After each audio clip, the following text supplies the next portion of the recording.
Hello, friends, and welcome to the show. Thank you for tuning in to my Championing Hidden Heroes podcast, where we want to unpick the habits of successful hidden heroes in business, the behind the scenes people who keep businesses turning. They don't normally get the sort of public recognition that they deserve, so we want to be their voice, give them a platform to share their stories. And I want to understand and know their story, what makes them great at what they do, how they've developed their careers, their biggest successes and failures, and everything in between. So hopefully you'll be able to take away some of these things and apply them to your life. So my guest today is Jonathan Chambers. Hi, JC. Thanks for coming to the show. JC is really interesting, and we've known him for about 7 years, I think. I think it's about so, 7 yeah. And whenever I'm thinking about people to bring onto the show, I always try and think about their story and what the listeners are going to find interesting. And JC has an absolutely fascinating story. So he was one of the first people I've invited to do this because I think he's got a great story to share. And personally, one of the things I really admire about JC is his work ethic. He relentlessly pursues the things that he's interested in alongside work. And, whilst most of us sort of have a hobby or two, JC actually has managed to sort of basically balance multiple careers and multiple interests alongside doing a really demanding job at Blackstone. And for those of you who don't know, Blackstone is sort of arguably the world's leading investment firm. They have a huge portfolio of companies that they own and incredibly high expectations. And you've been there for over 14 years. Where you started as a temp, and your journey there just hasn't really been a common one. So please give it up for JC. How are you? It's great to have you. I'm good. I think this is my first ever podcast. Well, welcome. I'm glad to be your first. So this is a really tough time for everyone, right? It's absolutely crazy. Mm-hmm. Kind of overwhelming, actually. How have the last 8 weeks been for you? Big sigh is how it starts, I suppose. It's been scary. I don't think anyone alive really has ever experienced anything like this, where the outside became scary. There are certainly. Actually, I suppose that's probably not fair, but the outside became scary because of something you couldn't see. Yeah. Where you didn't really know what the outside was going to do to you. I was standing at my sink the other day washing a banana. And I thought, God, I'm washing a banana. This is crazy. And you're trying to make sure that the people in the neighboring house don't see you, because then they're going to call some institution because you're sitting there washing the bananas. But actually, the outside world has become scary. And full of uncertainty. And I've always been a person that's really enjoyed my experiences with the outside world, with other people. I'm a real extrovert. And so for that to kind of be denied, and of course we've had it luckier is probably not the right word, but we've had it certainly less severe than other countries. If you look at Italy, who are just unlocking now, one person was able to go and get groceries once a day, and that was it. So even with that, I found it a very unsettling experience. And I, as someone who does enjoy being in the outside world, and being limited now to, as you say, sort of just having 1 hour of exercise a day outside, I think that the message staying home and save lives and protect the NHS, it's quite a scary one, and it's been hammered into us for the last 8 weeks. And obviously now everyone's sort of looking at, when's this going to end? Are we going to be allowed to start leaving our houses soon? But how do you unpick that message? How do you start getting people to feel okay about going into the outside world and not, let's say, washing bananas, and actually just... I think it's hard. I'm not sure I have an answer for you, but I certainly think it's a hard transition that everyone's going to have to make, because clearly the stay at home, save lives, save the NHS is an essential message, or clearly to me at least. And I agree. I think that how you transition from that to it's okay to go back out again yeah, it's okay to get back on a busy London tube and have your face in someone's armpit. Like, it's going to be, Yeah. you know, I actually can't imagine being at number 10 or right now. Like, I think that would probably No, be no, the worst job in the history of the no. world. It could be anywhere. Being in any political um, institution right now, where actually you are the one who has to make these decisions that directly affect so many people. I don't envy anybody in that position. No, on a small scale, doing it for my team at Joss Search is, you know, really hard. So I can't imagine Yeah. doing it on a global scale. And at least you can respond to guidance. So you can say, well, Totally. the government says this, but they're the ones who have to say it.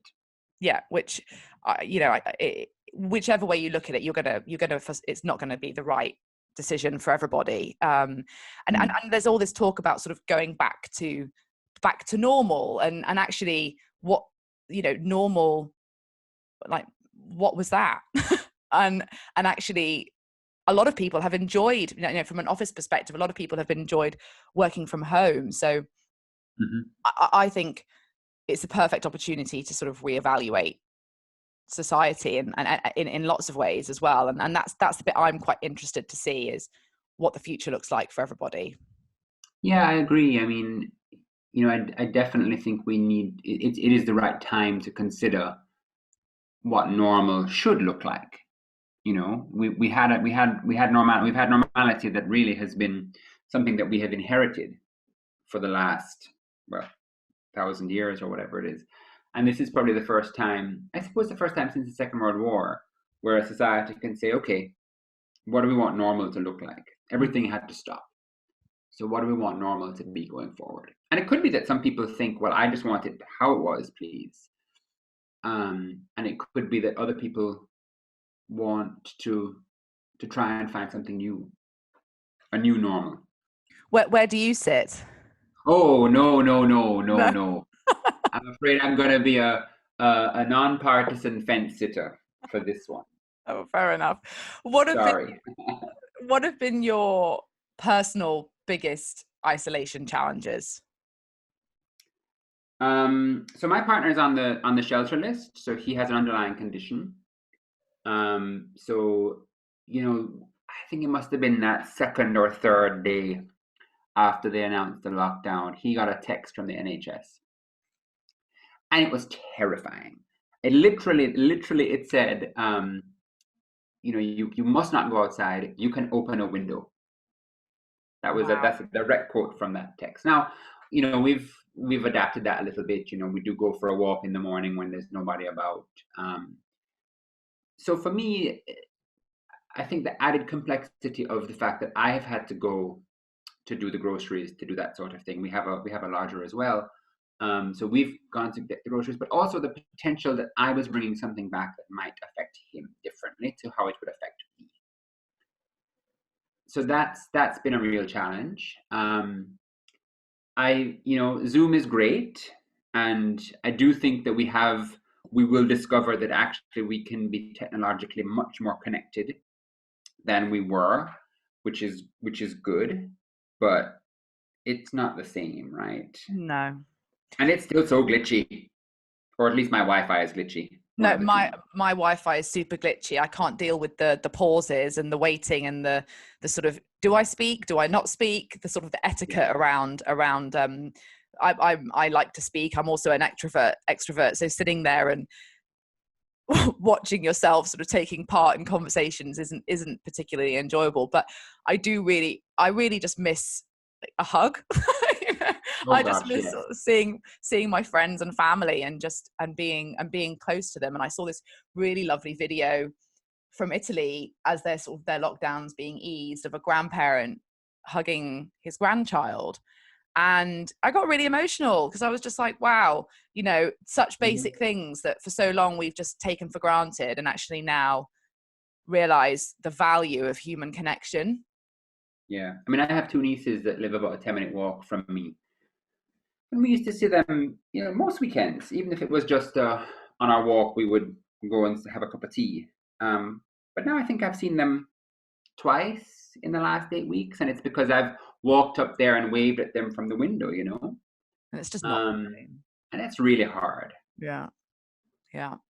I'm looking forward to, there's talk about the announcement being made on Sunday, right? So I'm looking forward to seeing what relaxation will be available to us. But equally, I'm also, from an employer's perspective, I'm terrified about just the prospect of how I'm going to have to re-evaluate my office environment, and things like that. But I guess let's talk about you, and let's my favorite topic. No, I'm joking. Yeah, no, and mine.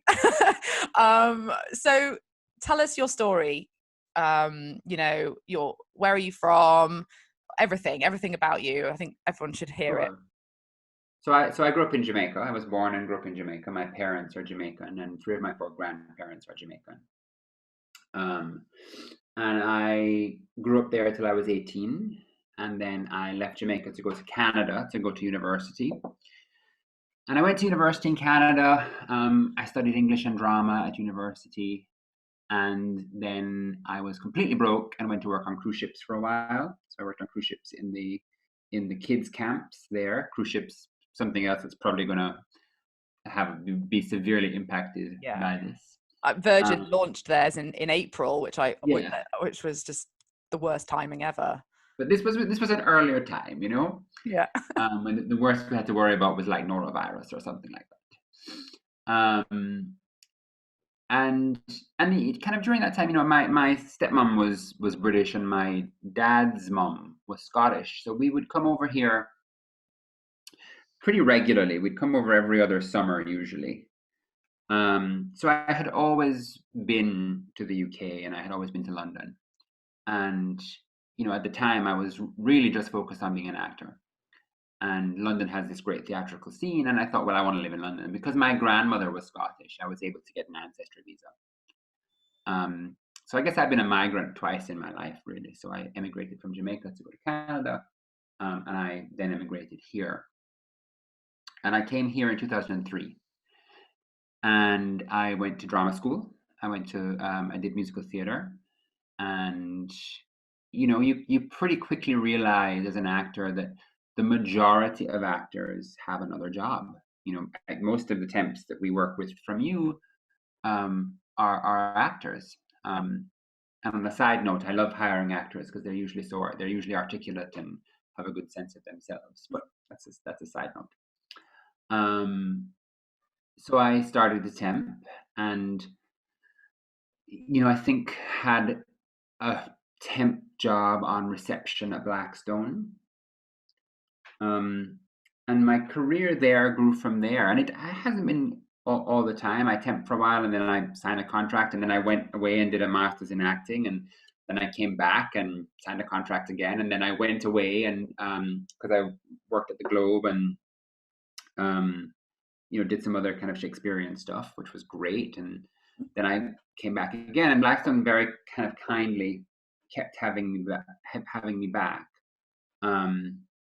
which was fantastic. And it meant that I was able to have this career that grew alongside being an actor. Now, it did mean over the last few years, as my career kind of moved away from being an EA, that I had to choose the things I was going to do from an acting perspective really carefully. So I could do a bit of television because that was a short period of time. So I'd take some holiday and I'd go and do the telly. Or if I was doing a play, it was a play that I was also producing, which meant that I could control the schedule a bit better. But it did mean, in order to do theater work in particular, it did often mean, unless it was a really long contract, which I've not done many of, if it was a piece of theater that was lasting for a month, it meant, taking some holiday to rehearse, but, getting up at 6 and working for Blackstone till 9, going to rehearsal, coming back and working again in the evenings. And then when the show was up, it meant working in the day and going to the theater at night. So I was kind of working these 15-hour days. That just sounds exhausting. It is pretty tiring, but I think because for me the acting fed something in me that my day job wasn't necessarily feeding. And don't get me wrong, I love the people that I work with and I love the job that I do at Blackstone. sometimes, but it's a particular type of work. And if you're someone who is fundamentally a creative person like I am, you want something else that feeds that side. So despite the fact that it was very long hours and yes, exhausting, there was a part of me that was being fed that allowed me to sustain that. That energized you in a way. Exactly. Yeah. Yeah. Um, So how did you get into acting? You said you that was your focus when you moved to Canada. Where did that passion and love for acting come from? it wasn't really my focus when I moved to Canada. Actually, I started in marine biology, which I quickly discovered was less about dolphins and whales and much more about seaweed. And I didn't care that much about seaweed, to be honest. And so I had done some plays in Jamaica when I was a kid, 11, 9, 10 years old, and I always knew I was a show off. You used to play Or people tennis, always right? told me I was a show off, basically. And then when I went to university, they were auditioning for a musical, and I thought, oh, you know what? Why not? Let me give it a go. And I was asked to be a part of the chorus of Chess, the musical, and I just loved it. And I realized, oh gosh, this is who I want to be. Much to my parents' horror, because they realized that probably meant a life of poverty. Because most actors are broke. Yeah. Truth, even when you consider the hugely successful actors of this world. I mean, the average annual income for an actor is about £3,000. Don't take that as gospel. That was the equity number from a few years ago. So it might have changed, but low. Not livable. No. And so it was always kind of a matter of finding something else. And I suppose the thing about me is I don't want to do anything badly. So I do try and really, whatever I'm doing, even if it's not something that I'm completely engaged in from a creative perspective, I want to really put my best to it. So that's how I've always looked at all the jobs I've done. Doesn't mean I've always been particularly good at them, but I've always wanted to kind of be honorable to the people who have given me a job. And tried your best. Yeah, exactly. So many opportunities come from trying your best, I think. Yeah. Careers. And sometimes your best isn't good enough for whatever it is that you've tried to do. And then you have to have a difficult conversation with yourself where you say, boy, I tried my best at this, but this is just not for me. I've tried to play the guitar, must say 10 times. And that is just not something that is for me. Because I don't have the dexterity to do it, nor frankly the discipline. So yeah, sometimes you do try your best at something and you realize, gosh, this is just not something that I am good at. And you have to have a conversation with yourself and realize that that's okay, that you can't be good at everything. And actually, I find if you've tried your best and you've given it your all, it's kind of a decision that's easier to accept when you do say, no, this isn't actually for me, or I did lose or I did fail, but actually I tried my best. And you can walk away with your head held high, looking forward to. Because I don't think anybody ever really looks back on their life and thinks, God, I wish I hadn't tried that. No. I suppose if it's something illegal, then you might look back on your life and say, God, I wish I hadn't tried that. But removing that from the equation, I don't think you think, gosh, I wish I hadn't had that experience. No one. Because it's all the stuff of life, right? No, that's what makes you who you are. And actually, I feel that generally the things you try and do, and actually the things that you do badly, you learn so much from. Oh, definitely. About yourself. So, what part did you have in your first in the school in the musical production? Oh, you mean in Canada? I was just in the chorus. I was just in the chorus, tiny little, singing a few choral numbers, and I loved it. I loved being a part of a company. I loved the fact that everybody there was creative. That they were doing, dual things. They were studying and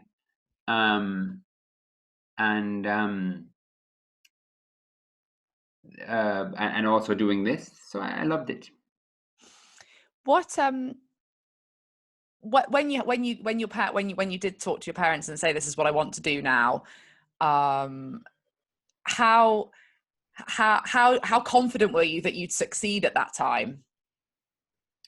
I think if you're going to be an actor, you have to believe that you're going to, right?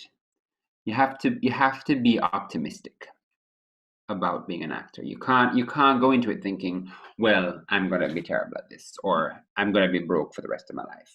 You have to go into it thinking, I'm going to be able to both feed my artistic self and feed my stomach by doing it. You don't necessarily go into it thinking I'm going to be famous and I'm going to be rich, but you have to go in thinking I can make a life of this. Yeah.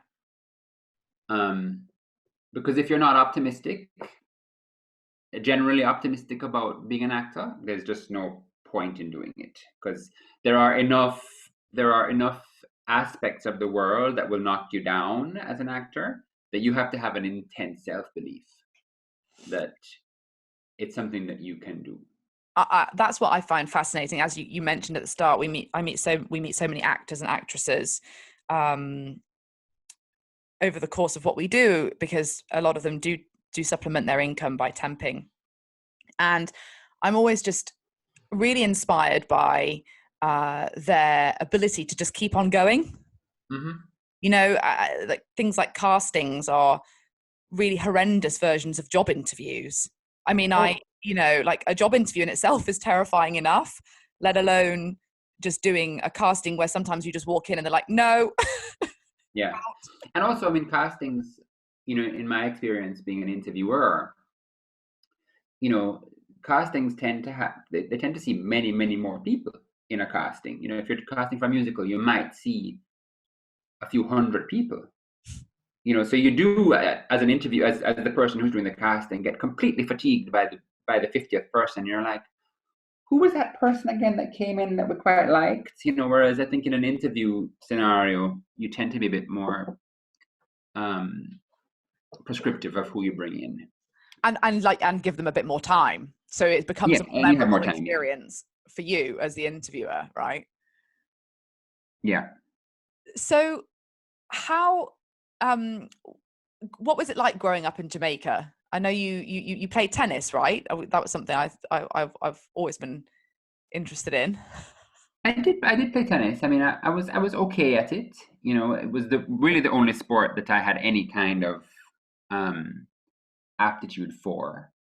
I was an okay swimmer as well. But yeah, so I played tennis. I played some junior competitions, which was fun.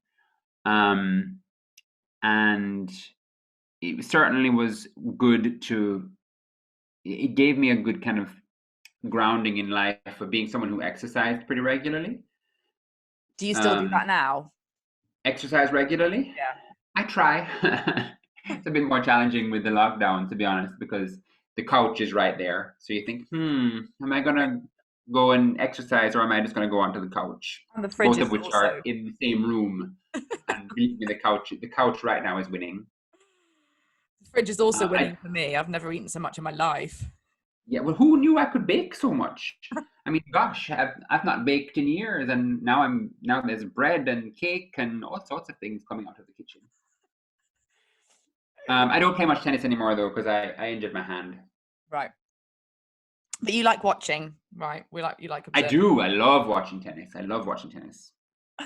So after Canada, you came to London, you studied your master's. So I did a postgrad diploma in musical theatre at the Royal Academy of Music, and then I did a master's in acting. Wow. And when did you start at Blackstone temping? 2006. And you said you was on reception. Yes. And so I did lots of the different places at Blackstone. So I temped on reception. I was in the post room. I was in the print shop. And then I started to do little bits of being an EA. Yeah. So I did some EAing, and then I'd float around. I'd be afloat. I'd float around the company. Then I did a stint in private equity. And then at the end of that stint in private equity, just about a year, I then went away and did the masters again, came back as a float, and then at the time, the global head of HR, she would come over from New York, and I'd look after her when she came over, and she and I got along pretty well. And so she said, would I come into HR and be the EA in HR? So I did that, and then my kind of HR time grew from there. And how long have you been in HR now at Blackstone? So I went into HR in, I'm probably going to get these dates wrong, but I think I went in there probably 2010. Then I left in 2013 because I had a long theater contract at that point. Really, there wasn't really much of an option. Was that Macbeth? And then I went, well, yes, that was at the Globe. Yeah. And then I went back. I came back to Blackstone in kind of mid 2014, and again did some floating, and then moved back into HR end of 2014, early 2015. And how's your role changed and grown since becoming a more permanent fixture in the HR team? Sure. So I mean, I don't really do any EA work anymore. Kind of when I was doing that, Anna, who's the European head of HR, she at the time said, "Look, would you help us doing some of the recruiting of the EAs, and would you help us manage the temps and holiday cover?" Which of course I said yes to. Any opportunity to broaden my skill set is something I was always looking for, and still am always looking for, actually. Things just grew from there. So now I recruit for all of our corporate functions for Blackstone. So I recruit for our legal and compliance, finance. I still recruit for our EAs, and I still also manage everyone's holidays and bringing temps into the building and that sort of thing. But I recruit now for London and Luxembourg and Dublin and a little tiny bit in Milan. So I have a pretty big recruiting function now at Blackstone. And then I also do some generalist HR stuff as well. Fairly busy. Pretty busy. Yeah, I'm pretty busy. So where does the desire to always learn new skills come from, do you think? I've always been curious, so you probably would say precocious as a child, to be honest. So I always wanted to know why things were happening. I wanted to know what things were. I read a lot because I try, and both nonfiction and fiction, because I want to find out in the nonfiction world what people think about things that I think about. Yeah. Because I want to try and have as many perspectives open to me as possible. I really don't want to think, well, this is the only way of thinking about anything. And then I read a lot of fiction because, and I watch a lot of theater when there is theater, and I watch TV and movies a lot because I want to see how other people react to things. And that sounds very clinical, but I know how certain situations in the world make me feel, and I want to see if I'm alone in that. And I think drama, any kind of drama, whether it comes from a page or whether it comes from a TV screen, shares that with you. It shares with you, how do other people interpret the world? How does the world make them feel?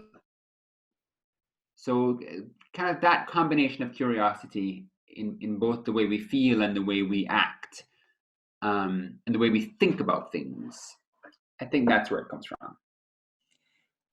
Curiosity is something that I don't know. Do you think everyone has it, or do you think it's something that you fuel by opening boxes, if you like? I feel like it's something that you can fuel. It may not be something that you've had since you were a kid, but I think anybody can be curious if they want to. Like anything, there's a discipline that's involved in it. It means that when you do see something that puzzles you, you can't then think, oh, well, I'll look into that later. Or if you are going to say I'll look into that later, you have to actually do it. Usually you have to kind of say, oh gosh, what does that mean? and you look it up now you can look it up on your phone, Yeah. right then, or why is that person reacting like that? And you actually give it some thought at that moment rather than just passing it off for, a peculiarity. But that does require an element of discipline. But I think anybody can be curious. Like realize that it's not, there's not that many people who are able to fuel their curiosity and keep themselves as engaged in what's going on around them, but as I said, sort of feeding their souls in the way that you do, in terms of having a really busy job that in itself would be enough for the majority of people to also act. But also you're studying again right now. I am, yes. I'm doing a master's at Birkbeck in the evenings. Yeah, I mean, I don't know. I've always loaded up my plate, to be honest.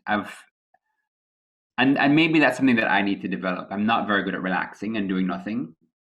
I know lots of people who say, "Oh gosh, I can't wait for my 10-day long beach holiday where I just lie by the sea and do nothing." That is hell to me. Yeah. Hell. I can do it and I grew up, near some of the best beaches in the world. But still, hell. I can do that for a day or two. And then I'm like, okay, is there a town nearby? Is there some ruin that I can go and see? What can I go and do, please? Because I get it gets to be a bit much for me to just lie by a pool in the sun or by a beach in the sun for a long period of time. No, I that's not for me either. I'm always would rather be doing something and seeing what's going on. That's not to say that there's not value in slowing down. I mean, I think actually. Oh God, yes. I mean, that is something that I need to work on, is how do I slow down better? I'm trying to. I mean, not at the moment, but we were starting to go for walks, which makes me sound like I'm in my 60s, which I'm not. But we were trying to kind of go into the countryside a bit more and just enjoy nature a bit. With that, and that was what we were going to do. I used to say, you only walk to get somewhere. Yeah. Whereas now I'm trying to go on a walk a bit more. Enjoy the journey. What? Sorry. Enjoy the journey. Enjoy the Yeah, walk. exactly. Yeah. Less of a journey, more of a the walk is the destination. Yeah. Yeah. But I'm trying to do that in order to just experience nature and not have to always be thinking about the next thing. What do I want to do? What am I doing tonight? What am I doing tomorrow? I'm exactly the same. I don't know.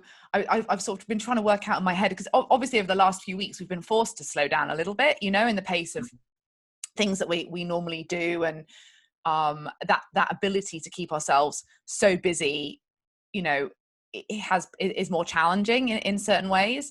So being forced to slow down, I don't know what for me. I was sort of trying to work out why I don't like slowing down, and I think it's it must be like fear of stagnating, fear of staying still. I don't know. I always sort of think to myself, like you, what else can I be doing? What can I be doing better? How can I challenge myself? And I think that's a big part of why I'm doing what I'm doing. But equally, there's a part of me that's always quite envious of the people who just seem quite content. Oh, definitely. But I think I'd only want to be that kind of content for a brief period. And so you're studying now. Mm-hmm. How are you doing that alongside working? So I'm trying to be a bit disciplined about it, So I generally, I mean, it's usually I have classes 2 evenings a week. Although that's all done now. In fact, I have an exam on Monday.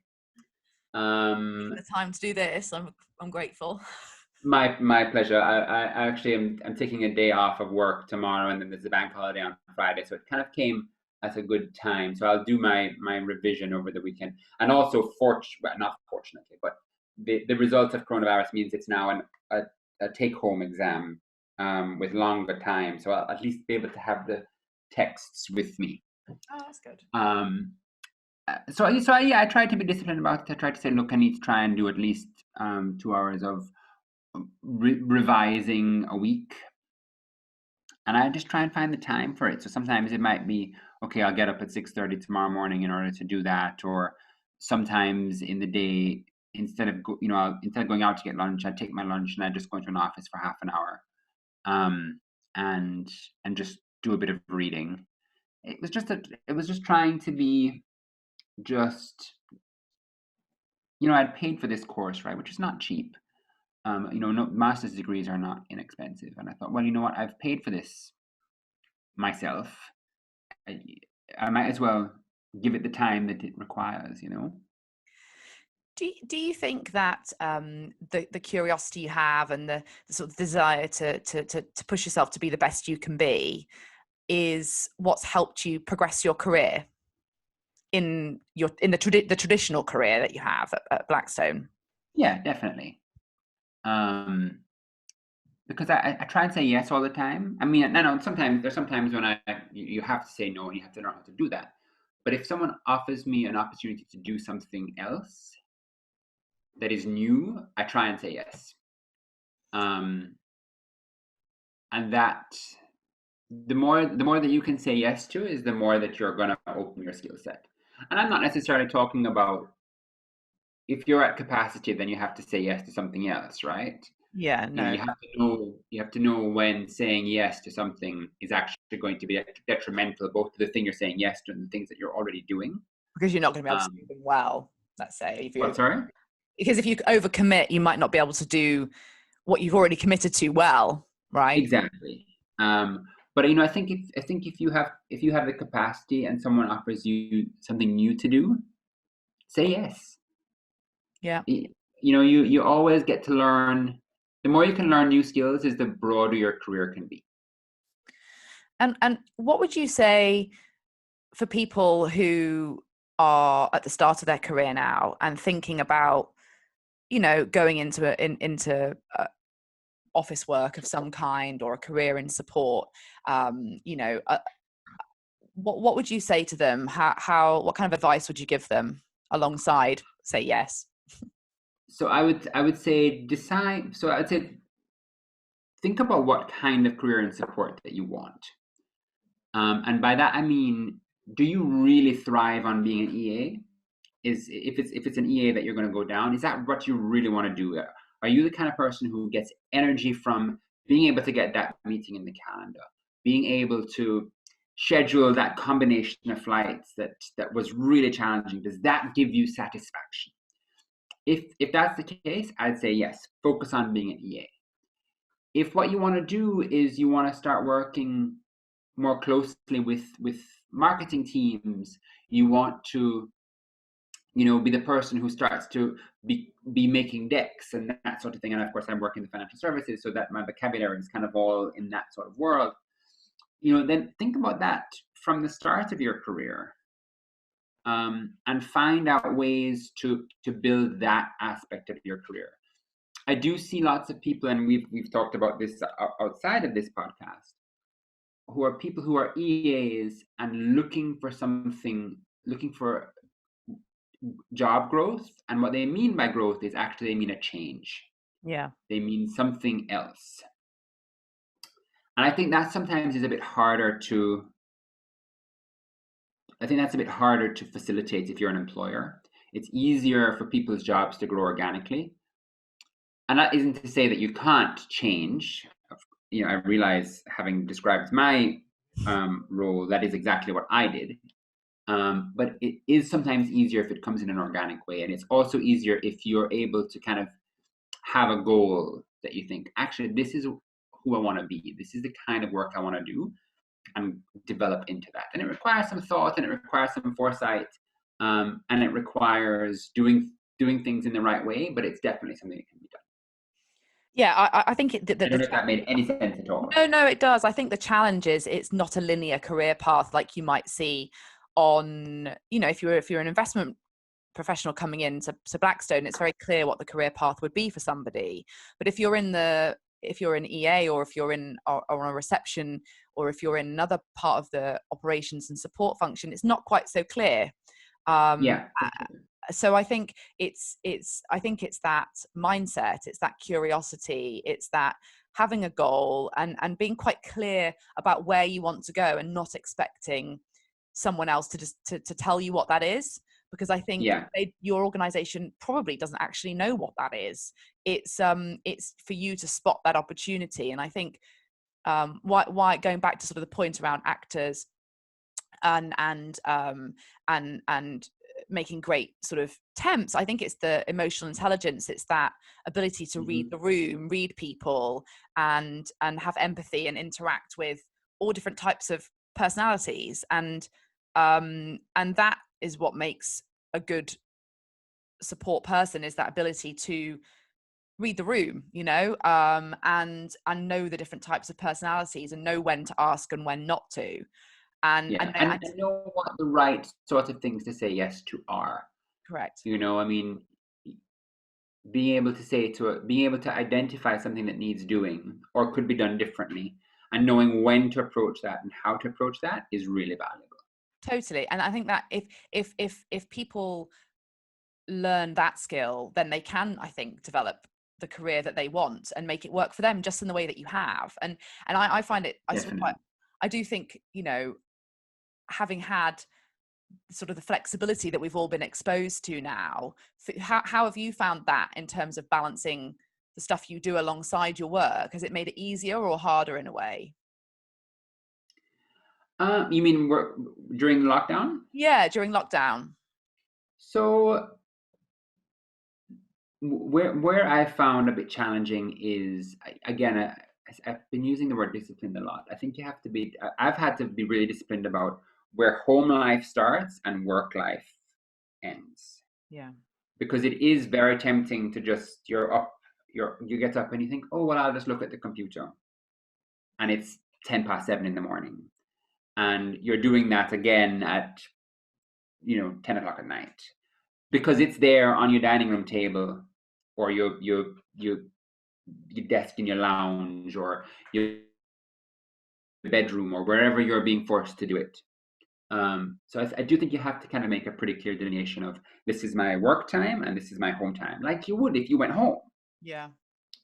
And which isn't me saying that most people in certainly in our industry don't have an iPhone that they check and that kind of thing, but it feels quite different to me. So I've had to really tune into those parameters. But also,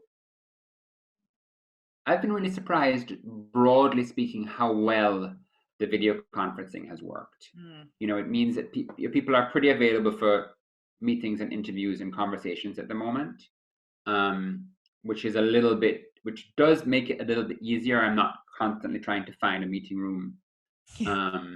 Kicking people out of So them. those things are easier, and I think earlier on we talked about what this new reality is going to look like. I do hope we can explore this aspect of it a bit more, because if this had happened, gosh, even 5 years ago, I think we would have been in a very different position to where we are now, because we wouldn't necessarily have all of these platforms that we can be connected to. And they do make everything a lot more accessible. Do you like I just mean, even my parents can manage Zoom. Yeah, exactly. I And, mean, it's quite funny watching them, but they do manage it, right? They can do it. I mean, although a few times I've done a video call and I've just kind of gotten a vision of someone's ear. So While like, no, it's a camera. while they're trying to quickly work out how to move it. I do. Yeah, it is funny, but thank God for Zoom. I mean, I've done more quizzes over the last few weeks than I've ever done in my whole life. I've learned. Yes, I'm a bit over quizzes now, though. They start Yeah. to make me feel stupid. Yeah, I think someone's got to come up with something else. I'm not quite into. I haven't quite allowed myself to get into House Party yet. I sort of, I don't think I'm there. But I've heard about House Party, and our housemate has House Party, but I have yet to be a part of a house party. Yeah, me too. Except in the traditional sense, I'm not sure I can do it. I'm not sure. I think come the weekend, I sort of don't want to sit on Zoom anymore. I want to just relax and and not be doing video conferences effectively all weekend long. I guess like we're coming to the end of our time. I could talk to you for ages, but I know you've got work to do. Work to do. So my last question is, what do you think will be the challenges for sort of executive support teams post COVID-19, and what do you think the challenges for you will be, like transitioning back to office? I'm not going to say back to work because we've all been working, so like sort of back to office. Yeah, and actually, I think that vocabulary distinction is really important, because I think people have been working, and certainly where I work, people have been working incredibly hard and diligently, which is fantastic, and I'm sure that's the case, across the board. It's hard for me to predict. I'd rather speak to my own challenges. Yeah, fine. For me, I think what will be challenging is eventually getting on the tube. Yeah, it's making that shift that we talked about earlier in this podcast about going from the stay home, save lives, save the NHS to it's okay to go to work now. And much as I long for the lockdown to be over, I want it to be over in the right way. I don't want to feel scared to go to work. Yeah. So those kind of emotional shifts, I think, will be the hardest for me. I think the fact that we have been working throughout, and I know that's not the reality for many people who have been furloughed or who have unfortunately lost their jobs. So I don't necessarily want to. That's why I'm kind of just wanted to talk about my own experience, because I've been working throughout. I think once I've gotten over that kind of shift of going back to the office, I think I'll be able to just pick up from what I've been doing for the last 8 weeks as well. It'll just be in a different location. And will there be elements that you'll miss, do you think? Oh, I miss not commuting. Oh gosh. The fact that my commute currently is a set of stairs is wonderful. I think everyone's feeling like that. I think everyone's sort of dreading the idea of the commute. I know I certainly am, but I think the reward of seeing and being a part of a physical workplace, I think it'll hugely outweigh that. I agree with you. Yeah, for me personally, just because I get so much from that. Yeah. Well, the last thing I want to say is you say you read a lot. What's yes. What's the best book you've read recently, and would you recommend that I read? Oh, Girl, Woman, Other by Bernardine Evaristo.